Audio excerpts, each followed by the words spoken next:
Chers membres d'Église et chers amis, bonjour.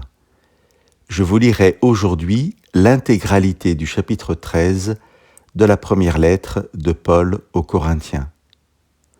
Supposons que je parle les langues des êtres humains et même celles des anges. Si je n'ai pas d'amour, je ne suis rien de plus qu'un métal qui résonne ou qu'une cymbale bruyante. Je pourrais transmettre des messages reçus de la part de Dieu, posséder toute la connaissance et comprendre tous les mystères. Je pourrais avoir la foi capable de déplacer des montagnes. Si je n'ai pas d'amour, je ne suis rien. Je pourrais distribuer tous mes biens aux affamés et même livrer mon corps aux flammes. Si je n'ai pas d'amour, cela ne me sert à rien. L'amour est patient et bon.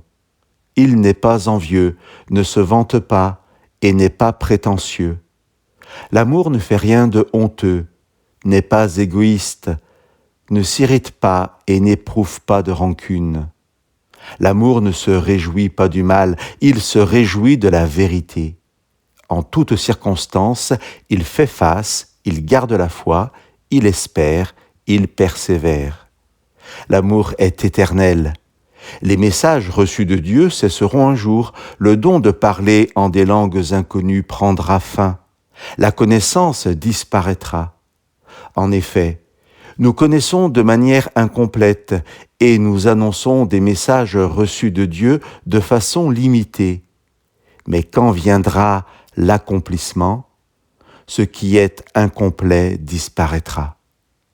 Lorsque j'étais enfant, je parlais comme un enfant, je pensais comme un enfant et je raisonnais comme un enfant. Mais une fois devenu adulte, j'ai abandonné tout ce qui est propre à l'enfant. À présent, nous ne voyons qu'une image confuse, pareille à celle d'un vieux miroir. Mais alors, nous verrons face à face.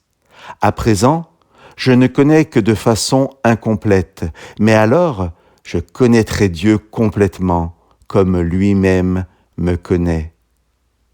Maintenant, ces trois choses demeurent, la foi, l'espérance et l'amour. Mais la plus grande des trois est l'amour. Chers amis, que Dieu vous bénisse.